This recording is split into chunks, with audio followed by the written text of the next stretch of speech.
Assalamualaikum warahmatullahi wabarakatuh. Kami dari kelompok 3 akan mempresentasikan menjadi hijau dan berkelanjutan. Pengaruh praktik SDM hijau pada alasan organisasi untuk berkelanjutan. Kami kelompok 3 yang beranggotakan Zaki Arif Budiono, Ratih Ramawati, Betaria Dara Adinda, Hani Putriandini, dan Adelina Marcelina Rebecca. Di sini saya akan menjelaskan latar belakang. Di tahun-tahun mendatang, berkelanjutan kemungkinan akan terus menjadi perhatian utama bagi para manajer dan organisasi. Undang-undang lingkungan dan tekanan sosial memaksa organisasi untuk mengadopsi kebijakan dan praktik dengan harapan dapat meningkatkan pilar berkelanjutan ekonomi, sosial, dan lingkungan secara efektif dengan memasukkannya ke dalam misi dan strategi manajerial dan organisasi mereka. Memang untuk mencapai pilar berkelanjutan lingkungan, organisasi harus mengadopsi budaya hijau yang mengorientasikan ulang tidak hanya seluruh strategi mereka, tetapi juga nilai, sikap, dan perilaku semua karyawan yang bekerja di sana terhadap kinerja lingkungan yang diinginkan dalam manajemen atau organisasi tersebut.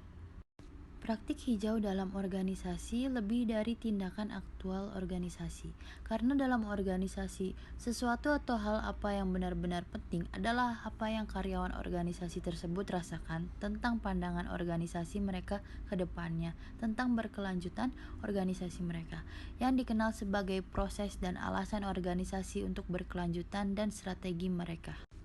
Oleh karena itu, organisasi yang berniat untuk go green membutuhkan karyawan untuk memahami dan percaya bahwa mereka secara aktif mendukung berkelanjutan.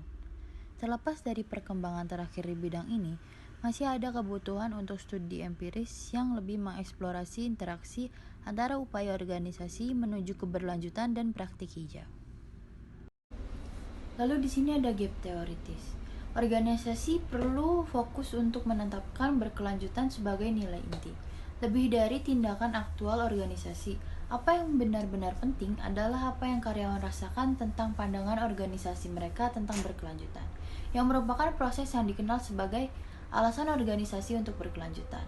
Rasional organisasi yang dirasakan untuk berkelanjutan atau ORS memiliki potensi untuk menjadi lebih kuat daripada keyakinan pribadi. Studi tentang oralit yang dirasakan telah meneliti pengaruhnya terhadap perilaku kewargaan organisasional karyawan terhadap lingkungan melalui identifikasi mereka dengan organisasi mereka. Praktik-praktik ini tidak diragukan lagi relevan, tetapi mengetahui bahwa persepsi mendorong perilaku, kita juga harus mempertimbangkan peran oralit yang dirasakan dalam meningkatkan perilaku pro lingkungan karyawan, bahkan jika yang secara pribadi tidak memiliki nilai berkelanjutan yang kuat. Lalu di sini ada gap empiris.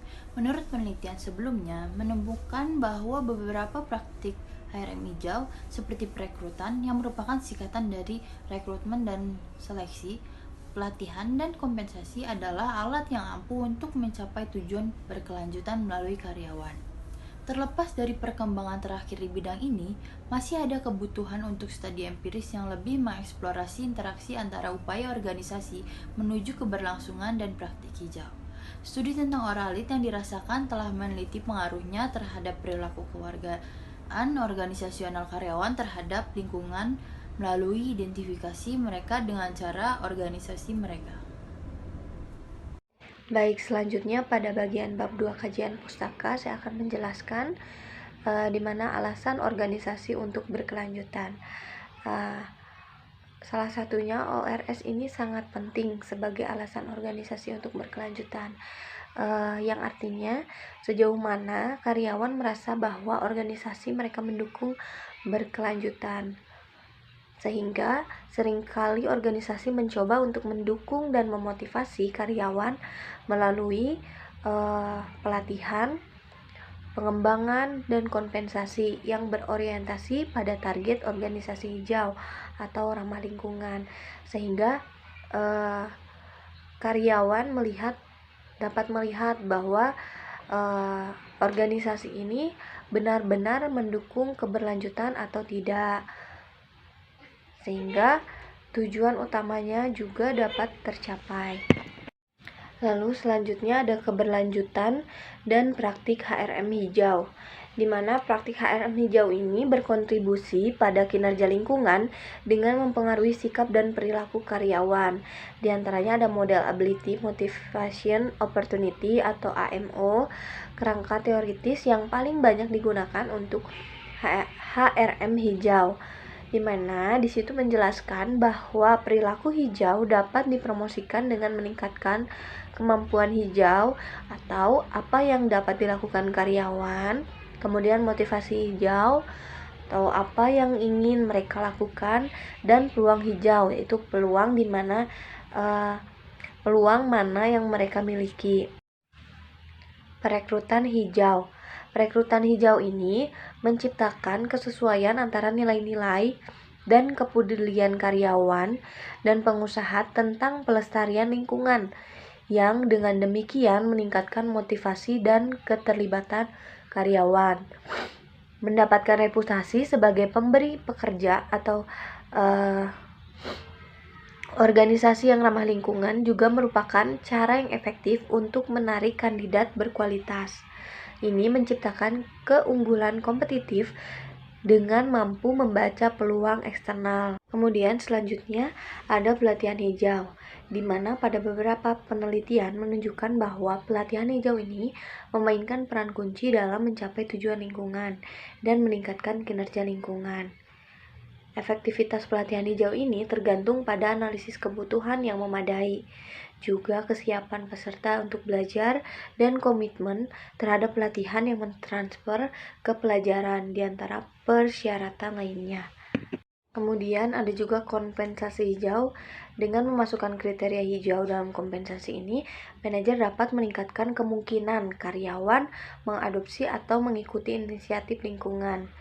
Kriteria ini dapat memperkuat komitmen mereka terhadap organisasi program lingkungan melalui misalnya dengan meminta karyawan untuk menyarankan ide-ide hijau yang terkait dengan pekerjaan mereka yang kemudian dapat diubah menjadi tujuan yang pada gilirannya digunakan sebagai dasar untuk menerima insentif.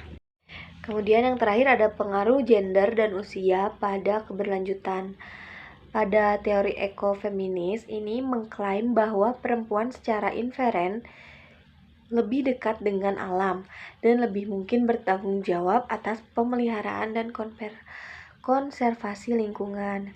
Kemudian usia juga merupakan hal yang fundamental ketika berhadapan dengan keberlanjutan, terutama ketika tenaga kerja terdiri dari lebih dari satu generasi yang memiliki perspektif, sikap, dan kepekaan yang berbeda terhadap isu-isu lingkungan. Selanjutnya, bab 3 yaitu metode penelitian.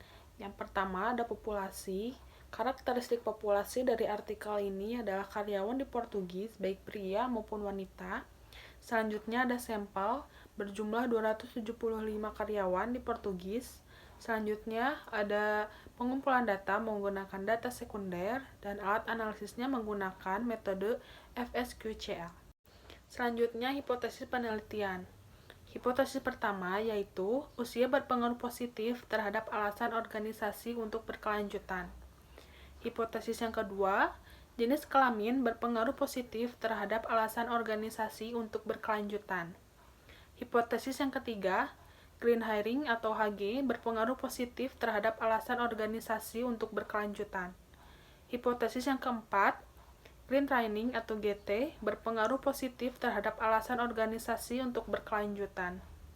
Hipotesis yang kelima, green compensation yaitu GC berpengaruh positif terhadap alasan organisasi untuk berkelanjutan.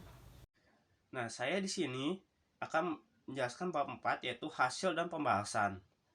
Yang pertama, ada analisis kondisi yang dibutuhkan. Tabel tersebut menyajikan hasil kondisi yang diperlukan ORS dan ketidakhadiran ORS. Berdasarkan tabel tersebut, hanya green training atau GT yang diperlukan ORS dan hanya green hiring atau GH yang dibutuhkan oleh ORS. Untuk mendukung ORS, organisasi perlu berinvestasi di green training, sementara secara bersamaan perusahaan perlu menghindari atau mengabaikan green hiring karyawan baru. Kedua, ada analisis kondisi yang cukup. Tabel tersebut menyajikan hasil untuk solusi perantara antara ORS dan ORS serta menilai cut-off yang diterapkan dalam penelitian ini. Studi ini juga menawarkan solusi parsimonius seperti disarankan dalam literatur Schneider dan Wegemann pada tahun 2010 dan menggunakan solusi intermediate yang memberikan mempelajari kemampuan untuk membuat asumsi sederhana yang dengan demikian cocok dengan harapan teoritis. Berikutnya, saya di sini akan menjelaskan diskusi. Kondisi atau kombinasi kausal yang dihasilkan dari analisis 3 kali lipat dalam menjelaskan dukungan untuk ORS dan ketidakhadirannya. Yang pertama, pentingnya GH, terutama ketika mengerjakan karyawan yang lebih tua. Yang kedua, ada prevalensi pelatihan untuk karyawan yang lebih muda. Dan yang ketiga, tidak relevannya GC. Konfigurasi gender, GH, H, GC, GT, GH, gender, GC, GH menunjukkan bahwa perekrutan hijau adalah kondisi sentral untuk mempertahankan ORS. Ini adalah praktik paling umum di mana karyawan membentuk persepsi tentang keyakinan organisasi mereka tentang keberlanjutan dan pemahaman tentang apa yang penting bagi mereka. Karyawan lebih muda membutuhkan pelatihan hijau yang tepat sehingga mereka dapat merasakan ORS. Hal ini tercermin dalam konfigurasi JT H disesuaikan dengan temuan sebelumnya menurut Wernick et al. Pada tahun 2013. Lebih muda karyawan cenderung khawatir tentang keberlanjutan karena mereka tinggal di era di mana keberlanjutan adalah salah satu masalah terbesar. Menurut U et al. Tahun 2018. Namun, mereka membutuhkan informasi organisasi tambahan untuk menjadi lebih siap untuk melakukan perilaku pro lingkungan. Menurut Ramus 2002, Gufin Rajulu dan Harian 2004 dan Ahmad 2015 dan memahami mengenai kompensasi hijau dan ketidakhadirannya sebagai syarat dan konfigurasi kausal yang mendukung ORS, gender GC, GH. Hasil menunjukkan gagasan bahwa kompensasi tidak penting untuk memahami dan mendukung ORS. Ketidakpedulian karyawan terhadap kompensasi hijau mungkin karena motivasi intrinsik mereka terhadap keberlanjutan. Melihat dengan seksama di jalur kasual di mana GC hadir jenis kelamin yaitu laki-laki dan GH juga hadir dan keduanya adalah inti kondisi. Selanjutnya, usia dan jenis kelamin juga merupakan kondisi yang berpengaruh dalam konfigurasi yang mendukung ORS. Tetapi pengaruh ini harus ditafsirkan dengan hati-hati mengingat profil responden mengenai gender hasilnya menunjukkan bahwa pria adalah pendukung terbesar ORS. Perekrutan hijau juga dikaitkan dengan usia yang lebih tua dan jenis kelamin yaitu laki-laki. Hal ini sejalan dengan temuan penelitian lain di mana karyawan yang lebih tua cenderung lebih terlibat dalam ekologis daripada karyawan yang lebih muda. Jadi kesimpulannya adalah organisasi yang go green membutuhkan karyawan untuk memahami bahwa keberlanjutan adalah prioritas yang meningkatkan perilaku pro keberlanjutan. Beberapa faktor dapat mempengaruhi bagaimana karyawan memandang komitmen organisasi mereka terhadap keberlanjutan. Namun, belum ada penelitian yang mengeksplorasi bagaimana manajemen sumber daya manusia hijau dapat mempengaruhi persepsi tersebut. Tujuan dari penelitian ini adalah untuk menguji peran praktik hijau tertentu dalam manajemen sumber daya manusia, seperti perekrutan, pelatihan, dan kompensasi, bersama dengan jenis kelamin dan usia, dalam mempertahankan oralit yang disarankan.